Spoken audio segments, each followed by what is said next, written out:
The rookie's first assignment to Elena Vasquez. Her nose against the transport ship's window as Galactic Council Station Omega-7 came into view. The massive structure stretched across space like a metallic city, its towers reaching out in all directions. Thousands of ships moved around it like tiny insects, each one carrying beings from worlds she had only read about in textbooks. Impressive, isn't it? Captain Torres settled into the seat beside her. Elena nodded, unable to hide her excitement. At 22, she was the youngest diplomat Earth had ever sent to the Galactic Council. 3 years at the Academy had prepared her for this moment, but seeing the station with her own eyes was completely different. How many species live here? Elena asked, watching a ship like a crystal pyramid dock at one of the lower levels. Over 400 different species call this station home, Torres replied. About 15 million beings in total. Most of them have never seen a human before. Elena felt a flutter of nervousness in her stomach. Humans had only joined the Galactic Council 18 months ago. They were still the newcomers, still trying to prove they belonged among the stars. The docking process took 3 hours. Elena watched ships of every imaginable design come and go. Some looked like elegant birds, others like geometric shapes that hurt to look at.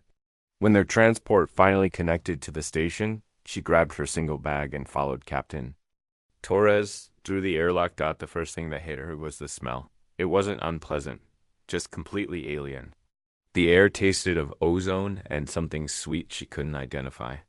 The second thing was the noise.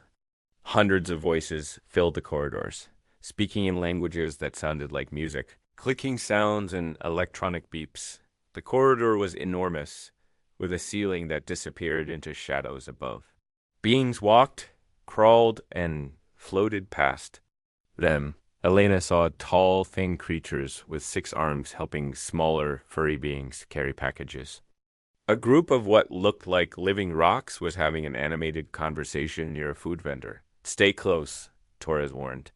It's easy to get lost here, and some species don't react well to unexpected contact. They walked for 30 minutes, through corridors that seemed to go on forever. Elena's head turned constantly, trying to take everything in. She saw shops selling items she couldn't identify, restaurants with smells that made her stomach both hungry and queasy, and security. Checkpoints guarded by creatures in dark uniforms. Those are the Catherine, Torres said, pointing to a group of tall, armored beings near a checkpoint. They handle station security. They're professional, but they don't like trouble. Elena studied them carefully. The Catherine were about 7 feet tall, with blue-gray skin and 4 arms. Their eyes were completely black, and they moved with the grace of trained warriors. Every other species gave them plenty of space. What do they think of humans? Elena asked. They're waiting to see what we're made of, Torres replied. Like everyone else? They reached the human diplomatic section after another 20 minutes of walking.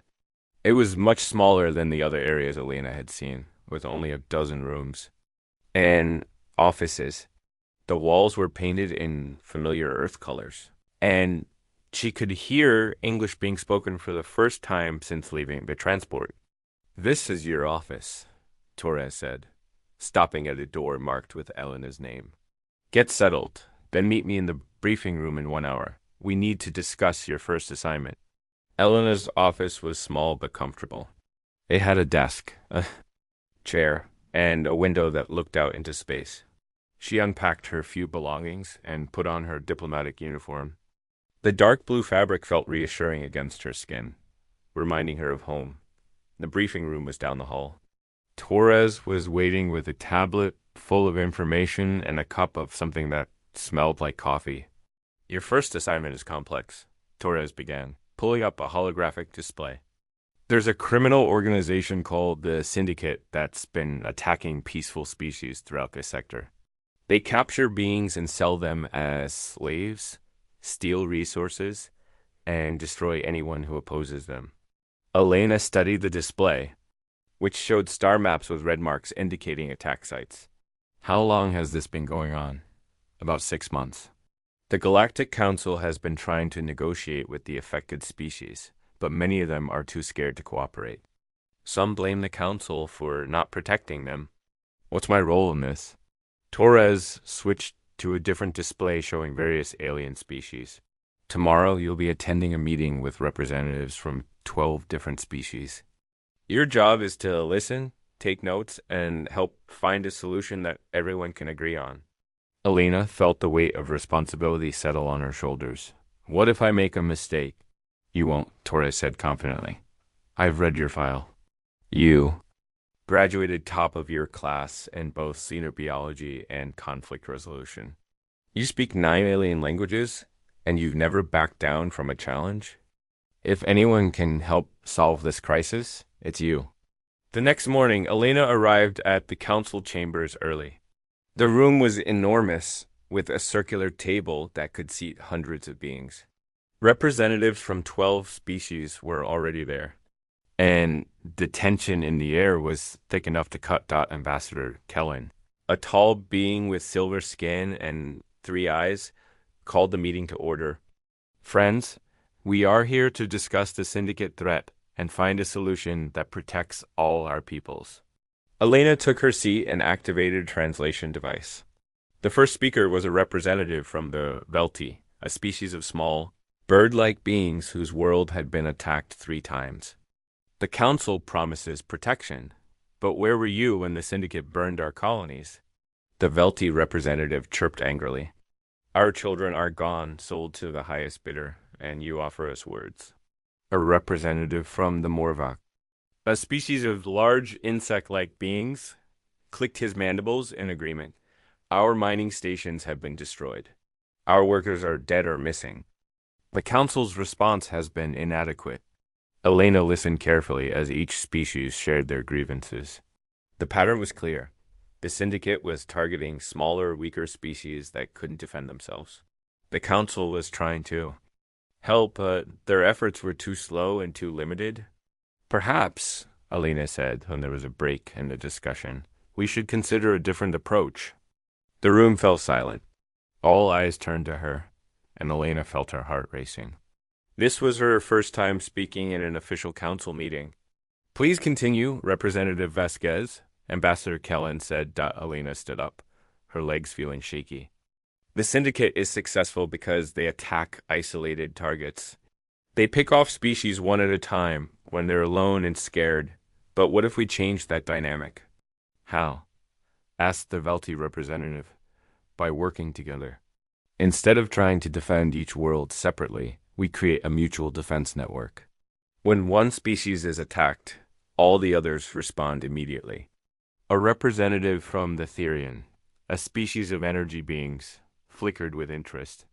You suggest an alliance? More than that, Elena said, warming to her theme. I suggest we create rapid response teams with members from multiple species. The syndicate won't expect coordinated resistance from beings they consider weak. The room erupted in discussion. Some representatives were excited by the idea. Others were skeptical. Elena sat down, her heart still pounding, and tried to follow the rapid conversation.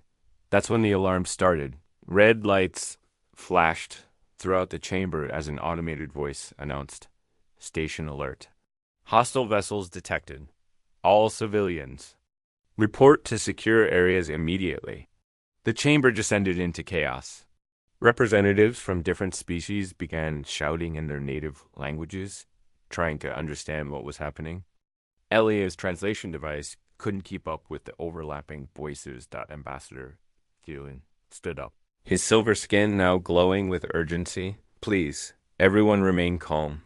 Station security will handle this situation. But Elena was already moving toward the chamber's main display, which showed the space around the station. 15 ships had appeared at a scanner range, and their design was unlike anything in the Council database. Those are syndicate vessels, the Morvac representative said, his voice filled with fear. They've come for us. Elena felt a chill run down her spine. The syndicate had never attacked a Council station before. This was escalation beyond anything they had done previously. We need to evacuate the representatives, Torres said, appearing at Elena's side. Get them too. The secure levels. What about the civilian population? Elena asked, watching as smaller ships began launching from the station to defend it. Station security will handle civilian evacuation. Our job is to protect the diplomatic personnel. Elena looked around the chamber at the frightened faces of beings from 12 different worlds.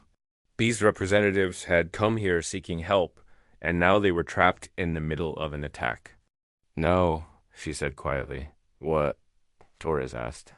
No, Elena repeated, louder this time. I'm not abandoning the civilians. These people came here because they trust the Council to protect them. If we run to our secure bunkers while innocent beings die, we're no better than the Syndicate. Torres grabbed her arm. Elena, that's not how this works. You're a diplomat, not a soldier. Your job is to stay alive so you can help negotiate after this is over. Elena pulled free from his grip. My job is to represent humanity's values, and humanity doesn't abandon people who need help. She turned to address the chamber. Anyone who wants to help coordinate civilian evacuation, come with me. Anyone who wants to hide in the secure levels, that's your choice. But I'm not leaving innocent people to die. For a moment, nobody moved. Then the Veltai representative stepped forward. My people know what it's like to be abandoned. I will help. The Morvac representative clicked his mandibles, as will I. One by one, representatives from 8 different species chose to follow. Elena toward the civilian areas of the station. Torres cursed under his breath, but followed as well. The corridors were filled with panic. Families ran toward evacuation points while station security tried to maintain order. Elena could hear the sound of weapons fire from the outer sections, where the station's defenses were engaging the Syndicate ships. The evacuation pods are this way, Torres shouted over the noise, leading them toward the emergency stations. They had almost reached the first evacuation area when the lights went out. Emergency power kicked in a few seconds later, bathing everything in red light. They've damaged the main power grid, someone said. That's when Elena heard it, a roar that seemed to come from everywhere at once. It wasn't mechanical or electronic. It was organic, primal, and absolutely terrifying. What was that? The Velti representative whispered. Torres was checking his communicator. I'm not sure. It's not on any of the official channels. The roar came again, closer this time. Other sounds joined it. The crash of metal, the hiss of atmosphere venting, and something that sounded like weapons fire. Elena felt every instinct telling her to run. But she forced herself to think. There were still civilians in this section who needed help reaching the evacuation pods. Whatever was making that sound, she couldn't let it stop her from doing what was right. We keep moving, she said. There are still people who need our help. They turned a corner and came face to face with something that made Elena's blood freeze. At the far end of the corridor stood a creature that belonged in nightmares. It was 12 feet tall, covered in black scales that seemed to absorb light. Its arms ended in claws that could probably tear through steel, and its eyes glowed like red stars in the darkness. Behind it, Elena could see the broken remains of what had once been a Syndicate boarding party. The creature turned toward them, and Elena heard several of the representatives gasp in terror. Thrax the Destroyer, Torres whispered. I thought he was a legend. The creature Thrax looked directly at Elena. For a moment that felt like an eternity. Predator and prey stared at each other across the bloodstained corridor. Then Thrax spoke, his voice like grinding stone. Human, you did not run. Elena's throat felt dry, but she managed to find her voice. There are innocent people who need help. Thrax tilted his massive head, studying her with those burning red eyes. The Syndicate came to capture slaves. I came to stop them, but you came to save strangers. It's what we do, Elena said, surprised by how steady her voice sounded. For another long moment, they stared at each other. Then Thrax stepped aside, clearing the path to the evacuation pods. Go, he said. Save your innocents. I will ensure no more Syndicate reach this section. As Elena and her group hurried past the legendary apex predator, she heard him speak once more, Perhaps there is more to humanity than the galaxy realizes.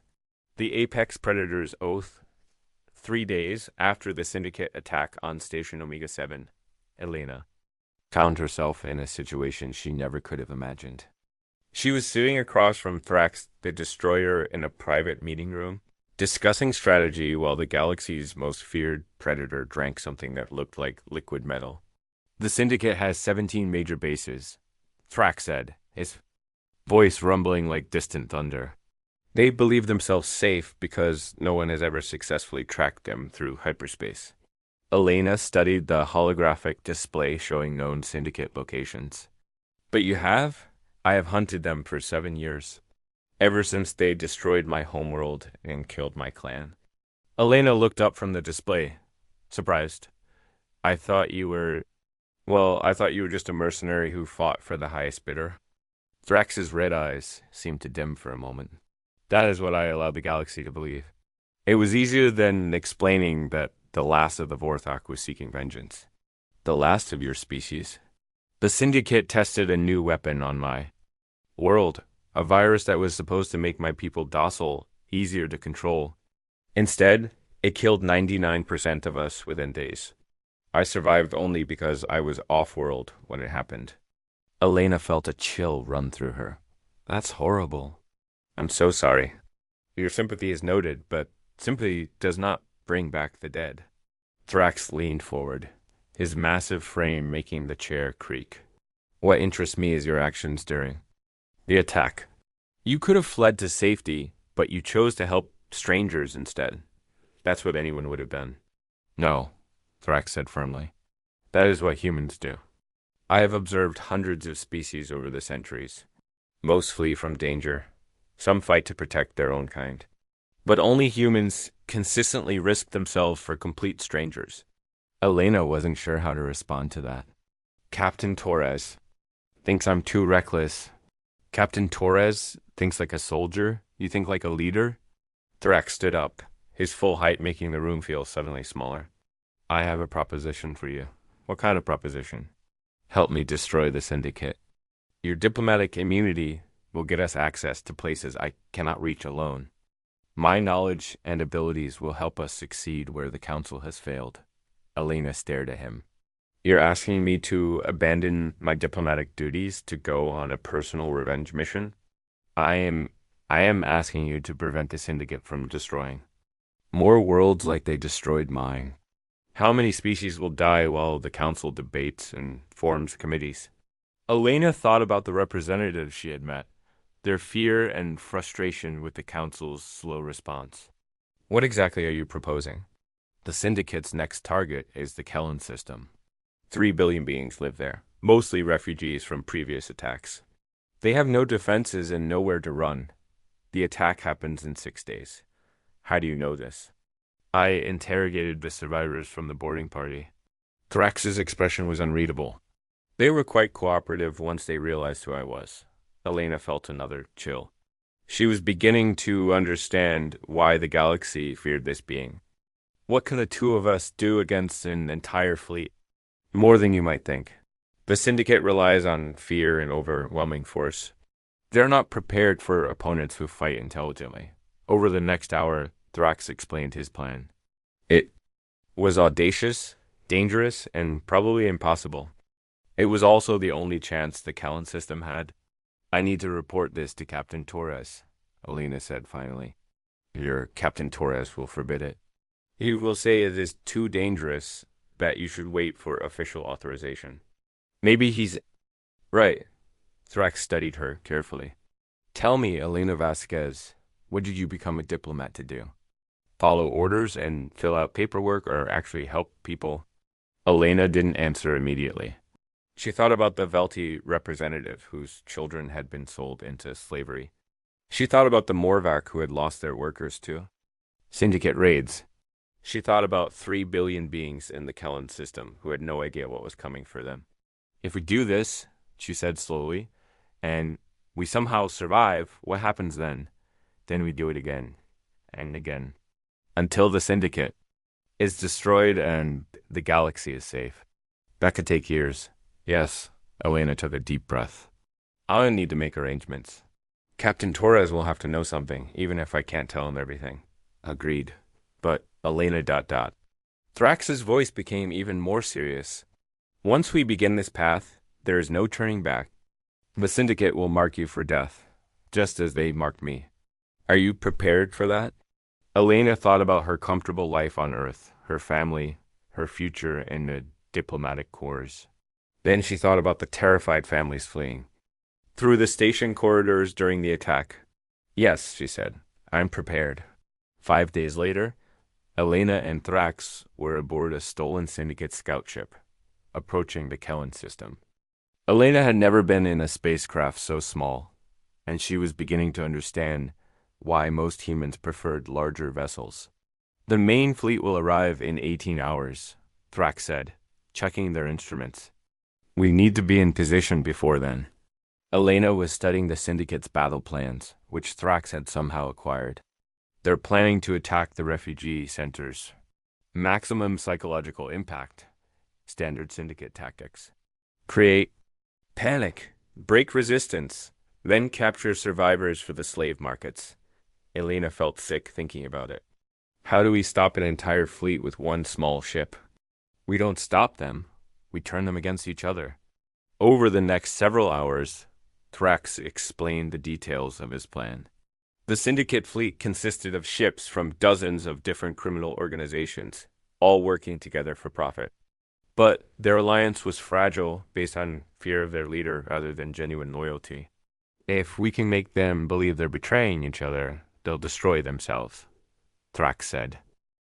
Elena's job was to hack into their communication systems and plant false messages suggesting betrayal and mutiny. Her linguistic skills and knowledge of alien psychology would be crucial for making the deception believable. What if it doesn't work? Elena asked.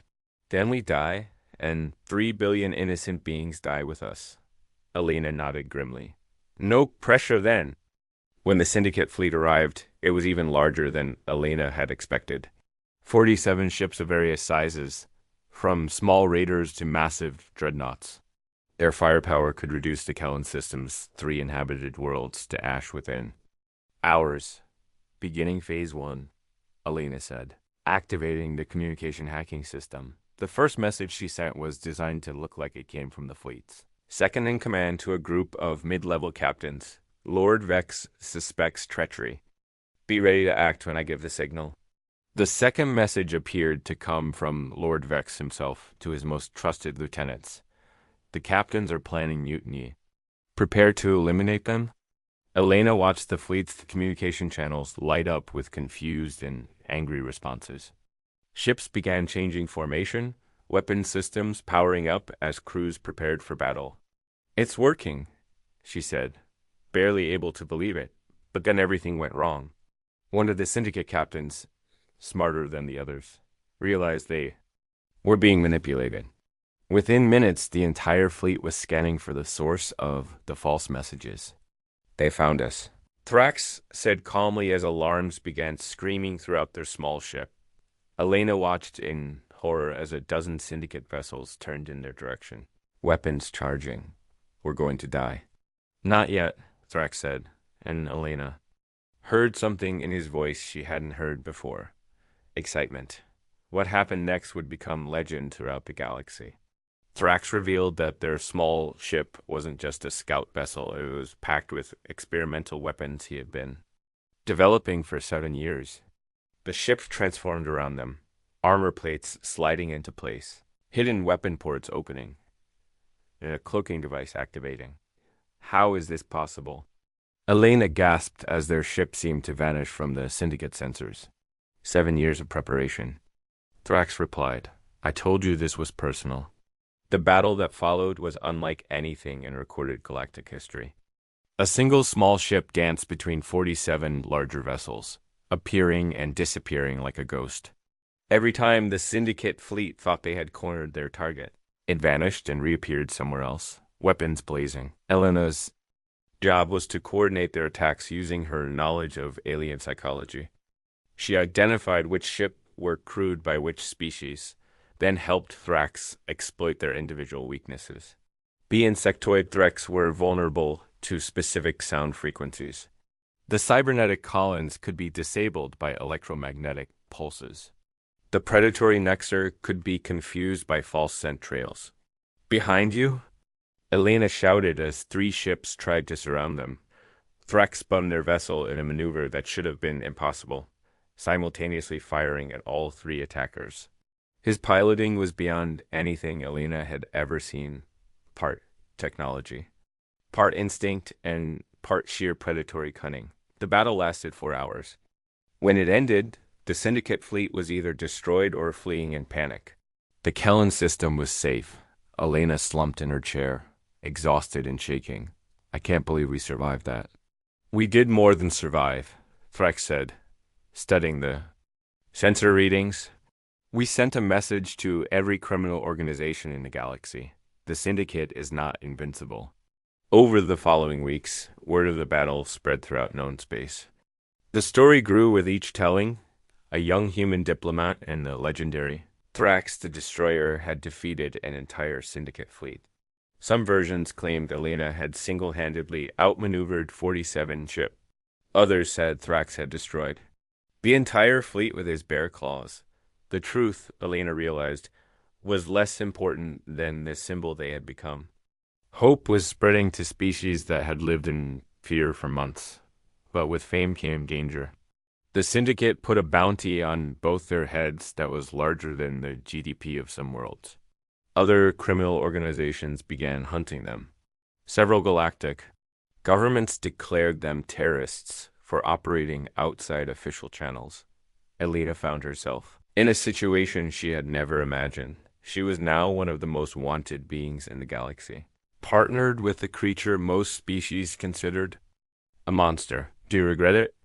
Thrax asked her one evening as they prepared for their next mission. Elena thought about her old life, the comfortable office, the predictable routine, the safety of following orders. Then she thought about the messages they were receiving from grateful species across the galaxy, the hope in voices that had been silenced by fear. No, she said. I don't regret it at all. Good, because tomorrow we strike at their main base.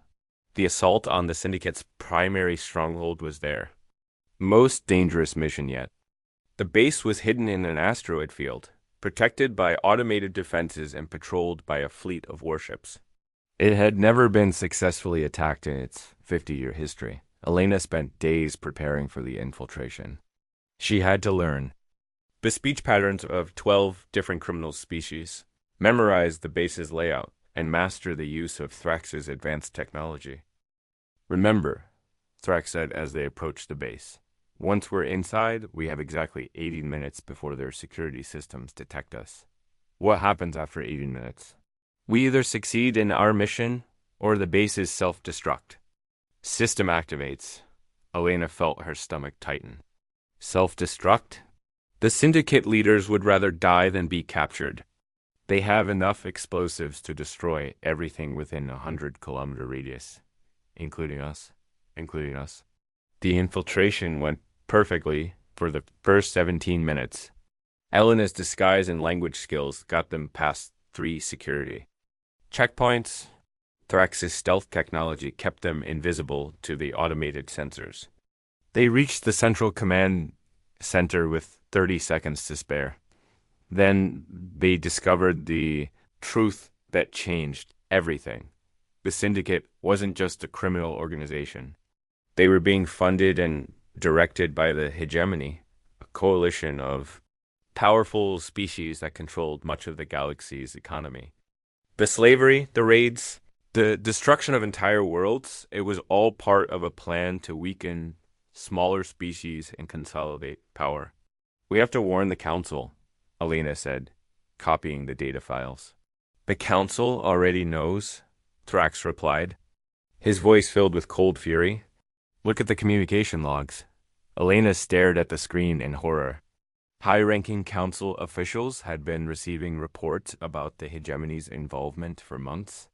They had chosen to ignore them rather than risk conflict with such powerful adversaries. They abandoned my people, Thrax said quietly. Just like they're abandoning everyone else who can't defend themselves. That's when the alarm started. They had been discovered. What followed was a running battle through the corridors of the base as Alina and Thrax fought their way to the escape pods. But as they reached the launch bay, they found their path blocked by Lord Vex himself, the Syndicate's supreme commander. Vex was a massive being, part cybernetic, part organic, with weapon systems built into his arms. He had been enhanced by the best technology the hegemony could provide, and he was designed for one purpose: killing beings like Thrax. The legendary destroyer, Vex said, his voice carrying the synthetic harmony of multiple species. You have been a thorn in our side for too long. And you have been a plague upon the galaxy, Thrax replied, moving to place himself between Vex and Alina. The battle between Predator and Machine was terrifying to watch. Vex's cybernetic enhancements made him incredibly fast and strong, but Thrax had something no technology could replicate: the instincts of a true apex predator. Alina watched helplessly as the two titans fought, their battle destroying everything around them. She knew she should run, should escape while she had the chance. Instead, she found herself studying the base's self-destruct system. An idea began to form in her mind. It was crazy, dangerous, and would probably get them all killed. But it might also save millions of lives across the galaxy. Thrax. She called out during a brief lull in the battle. I need 30 seconds. Thrax didn't question her. He simply roared and threw himself at Vex with renewed fury, buying Alina the time she needed. Elena's plan was simple. Instead of disarming the self-destruct system, she reprogrammed it. The explosion would still destroy the base, but the timing would be delayed, and the blast would be directed outward rather than inward. What are you doing? Vex demanded, noticing her work. Making sure the galaxy knows the truth, Alina replied. She had programmed the explosion to create a specific pattern of energy. Pulses a message in the universal mathematical language that all spacefaring species understood. The message would be visible across dozens of star systems, and it would contain the proof of the hegemony's involvement in the Syndicate's crimes. You're insane, Vex snarled. You'll kill us all. Maybe, Alina said, activating the program. But at least the truth will survive. Thrax delivered the final blow to Vex just as Alina finished her work. They had less than a minute to reach the escape pods before the entire base exploded. They made it with 12 seconds to spare.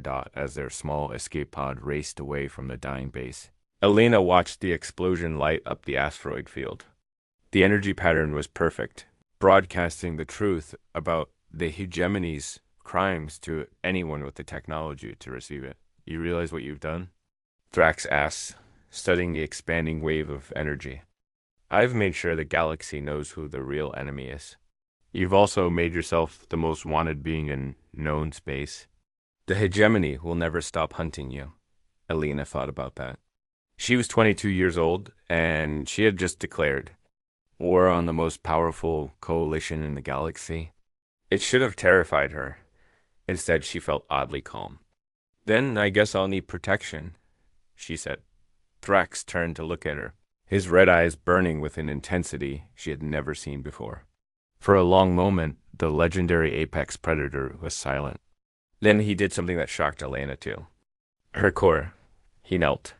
Alina Vasquez of Earth, he said, his voice carrying the weight of ancient tradition. I, Thrax, last of the Vorthek, sole survivor of the Burning Sands, offer you my oath of loyalty. I pledge my life, my strength, and my honor to your service. Until the stars grow cold and the galaxy ends, I am yours to command. Alina stared at him in shock. Thrax, you don't have to. I choose to, he interrupted, still kneeling. You have shown me what true leadership looks like. You fight not for profit or power,